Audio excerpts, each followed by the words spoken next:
जय श्री राधे, जय श्री कृष्ण। मंदिर श्री बंसी वाले महात्मा यूट्यूब चैनल की ओर से हम आप सभी भक्तों का हार्दिक अभिनंदन करते हैं। आज हम आपको सुनाने जा रहे हैं श्री माघ मास महात्म्य के 9वें अध्याय की परम पावन कथा।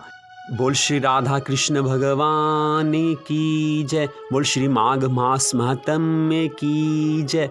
पिछले अध्याय की कथा में आपने सुना था कि किस प्रकार विकुंडल के कहने पर यमदूत उनको बता रहे हैं कि किस प्रकार यमलोक के भीषण संकटों से छुटकारा मिल सकता है, कैसे भगवान की कृपा प्राप्त की जा सकती है। अब यमदूत आगे की कथा का वर्णन करते हुए कहने लगे हैं कि हे भक्त, मध्याह्न काल के समय में आया हुआ कोई अतिथि या मूर्ख पंडित या वेद पाठी या पापी कोई भी जो आए वो ब्रह्म के समान होता है, जो रात्रि के थके हुए भूखे ब्राह्मण को अन्न जल देता है। मध्याह्न के समय जिसके घर आया हुआ अतिथि निराश नहीं जाता, वे सब स्वर्ग के वासी होते हैं। इसलिए घर में आए हुए अतिथि का सदा सम्मान करना चाहिए। अतिथि बराबर कोई धन संपत्ति तथा हित नहीं है। बहुत से राजा और मुनि अतिथि सत्कार से ब्रह्मलोक को प्राप्त हुए हैं। एक युग की बात नहीं है, युगों युगों में जो अतिथि सत्कार करते हैं उनके ऊपर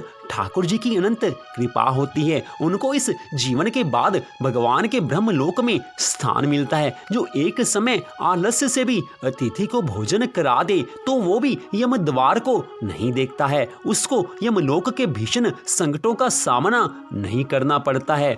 केसरी ध्वज से वह वसवत देव ने कहा था कि जो कोई इस कर्म भूमि मृत्यु लोक से स्वर्ग लोक में जाने की इच्छा रखता हो उसको चाहिए कि वो अन्न का दान करे।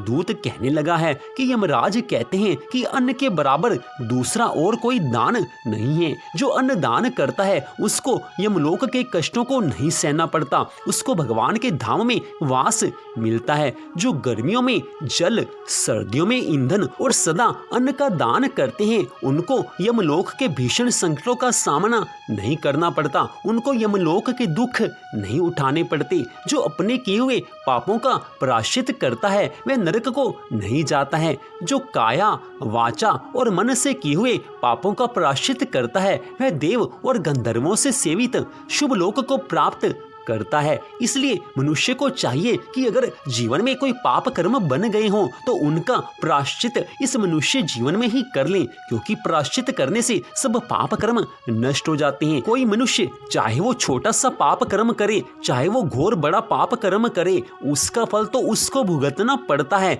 लेकिन अगर वो इसी मनुष्य जीवन में उस पाप के लिए प्रायश्चित कर ले तो उसका फल उसको नहीं मिलता है, फिर वो उसको नरक की यातना नहीं भोगनी पड़ती है। यमदूत आगे कहने लगा है कि हे विकुंडल, तुमने संसार के हित के लिए जो प्रश्न मुझसे किए थे उन सब बातों का मैं उत्तर दे रहा हूँ। जो मनुष्य अपने इस मनुष्य जीवन में भगवान की प्रसन्नता के लिए तपस्या करते हैं, भगवान के नामों का जाप करते हैं, भगवान की कथा सुनते हैं, भगवान का कीर्तन करते हैं, भगवान के सत्संग में जाते हैं, सदा भगवान के चरणों में जिनका ध्यान लगा रहता है वे कभी भी यम यातना को नहीं भोगते। ऐसे भक्त मनुष्यों को तो भगवान के धाम में स्थान मिलता है। जो तीर्थ यात्रा करते हैं, जो मनुष्य इस जीवन में तीर्थ यात्रा करते हैं उनको भी यमलोक के दर्शन नहीं करने पड़ते, उन्हें भगवान के धाम में स्थान मिलता है। जो जितेंद्रिय हैं, जो अपनी इंद्रियों पर संयम रखते हैं, जो किसी का बुरा नहीं करते, किसी के साथ भी वैर भाव विरोध भाव नहीं रखते,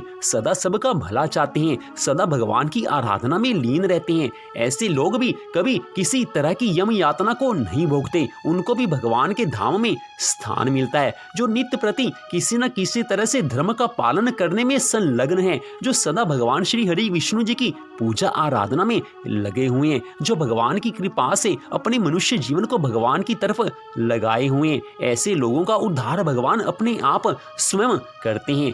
जो इस माघ मास में प्रातः स्नान के नियम का पालन करते हैं उनके ऊपर ठाकुर जी की अनंत कृपा होती है। माघ मास में प्रातः स्नान के नियम के पालन करने वाले को भगवान के धाम में स्थान मिलता है। भगवान की कृपा से उसको किसी और लोक में नहीं जाना पड़ता, उसको नरक की भयंकर यातनाएं नहीं भोगनी पड़ती। हे वे कुंडल, जो माघ मास आने पर गंगा, यमुना, सरस्वती आदि पवित्र नदियों में या पवित्र सरोवरों में स्नान करते हैं, बहते जल में जो स्नान करते हैं, उनके ऊपर ठाकुर जी की अनंत कृपा होती है। उनको सदा के लिए भगवान के धाम में वास मिल जाता है। और जो भक्त मनुष्य घर पर रहकर इस माघ मास में प्रातः स्नान के नियम का पालन करते हैं, उनको ये चाहिए कि प्रातः घर में स्नान करते समय गंगा, यमुना, सरस्वती आदि सब पवित्र नदियों को, भगवान को याद कर ले, क्योंकि उस समय इन सब तीर्थों को याद करने से उसका फल अनंत गुना बन जाता है। जो घर पे भी भगवान के मंगलमय नामों का जाप करते हुए गंगा, यमुना, सरस्वती सब नदियों को याद करते हुए घर में इस माघ मास में स्नान करते हैं, उनको भी किसी लोक की यातना नहीं सहनी पड़ती, उनको भी भगवान के धाम में स्थान मिल जाता है। इसलिए मनुष्य को विशेष रूप से ये चाहिए कि इस माघ मास में चाहे वो घर पर स्नान करे, चाहे वो पवित्र नदी पर स्नान करे, लेकिन भगवान के नाम को याद करके स्नान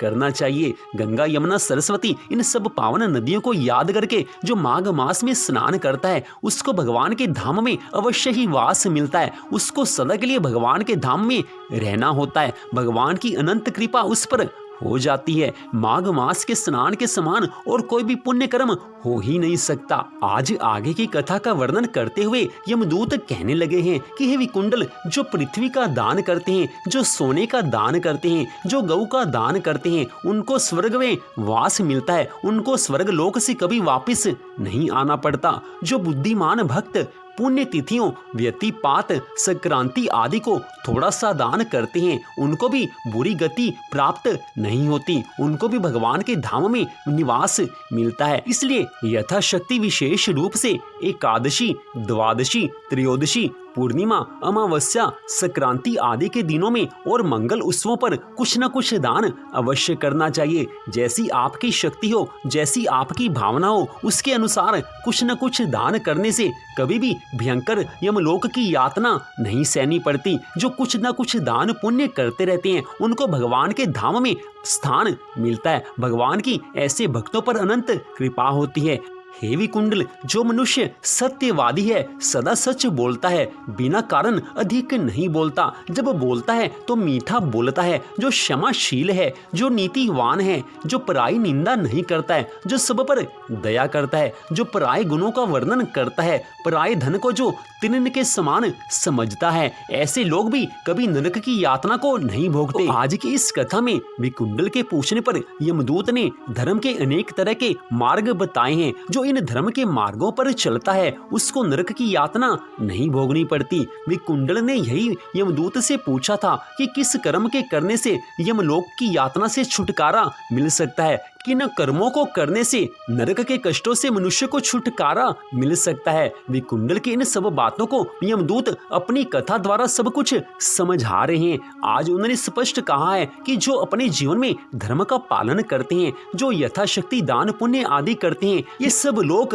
भगवान के धाम में जाते हैं। ऐसे लोग कभी नरक के कष्टों को नहीं भोगते। और भी यमदूत ने जो इस अध्याय में सब कुछ धर्म कर्म के मार्ग बताए हैं, उन सब धर्म कर्म के मार्गों को हमें अपने जीवन में अपनाना चाहिए। इन सब मार्गों को अपनाकर, इन सब बातों को अपने जीवन में उतार कर हम भी नरक के कष्टों से बच सकते हैं। जो मनुष्य इस माघ मास के पावन महीने में प्रातःकाल स्नान के नियम का पालन करते हैं, जो माघ मास महात्म्य की इस कथा को सुनते हैं, उनके ऊपर ठाकुर जी की अनंत कृपा होती है। जो इस कथा को श्रद्धा भावना से सुनता है, उसको भी नरक के कष्टों से छुटकारा मिल जाता है। जो इस कथा को श्रद्धा भावना से सुनते हैं, इस मनुष्य के जीवन की समाप्ति पर उनको भी भगवान के श्री धाम में स्थान मिलता है। तो इसी के साथ ही श्री माघ मास महात्म्य के 9वें अध्याय की कथा का यहीं पर विश्राम होता है। मंदिर श्री बंसी वाले महात्मा यूट्यूब चैनल की ओर से आप इस परम पावन कथा को सुन रहे थे। आप सबका हार्दिक धन्यवाद। आपसे एक छोटा सा निवेदन कि श्रीमद् भागवत महापुराण की कथा भी प्रतिदिन हम अपने चैनल पर आपको सुना रहे हैं। प्रतिदिन श्रीमद् भागवत महापुराण के एक अध्याय की कथा को हम आपको सुनाते हैं। आप श्रीमद् भागवत महापुराण की कथा को भी हमारे चैनल पर अवश्य सुने। श्री माघ मास महात्म्य की कथा को और श्रीमद् भागवत महापुराण की कथा, इन दोनों कथाओं को प्रतिदिन आप हमारे चैनल पर अवश्य सुने, आपको अति आनंद मिलेगा, ये हमारा विश्वास है। क्योंकि श्रीमद् भागवत महापुराण की कथा को सुनने से भगवान की अनंत कृपा मिलती है और माघ मास महात्म्य की कथा को सुनने से भी ठाकुर जी प्रसन्न होते हैं। ऐसे लोगों को जो इन कथाओं को सुनते हैं भगवान के धाम में वास मिलता है और इस जीवन में भगवान ऐसे भक्तों को सुख, शांति और आनंद देते हैं। तो आप सबका हार्दिक धन्यवाद कि आपने इस कथा को सुना। भगवान श्री राधा कृष्ण जी की अनंत कृपा सदा आप सब पर, आपके परिवार पर बनी रहे, इसी मंगल कामना के साथ जय श्री राधा रानी सरकार की, जय श्री कृष्ण भगवान की, जय माघ मास महात्म्य की। जय जय श्री राधे, जय जय श्री राधे, जय जय श्री राधे श्याम।